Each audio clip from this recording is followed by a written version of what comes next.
Life update. Ayan. Nag-iipon din ako ng mga ganito. Sayang din naman. Pag naipon to, dumami. Pera din yan. Papapalit natin doon sa store namin. Medyo mabigat-bigat na siya. Oh. Ang cute, di ba? Lagayan ko ng mga benching ko. Ay, natanggal ko na yung ano niya. Ayan, nag-iipon ako niyan. Kasi nangihinayang ako. Pera din yan. Pero sa mga tindahan, di na tinatanggap yan eh. Panuklingan nila, candy.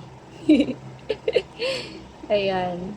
Pagka, may napulot ako, kukunin ko, syempre, pera din yun. Lalagay ko yan dyan. Tapos, pagka may mga sukle, benching ko, 5 cents, nilalagay ko dyan. O, pag naipon yan, may pera na ako. Diba? Yan. Mag-ipon din kayo. Kahit benching ko yan, dadami yan. Pera din yan.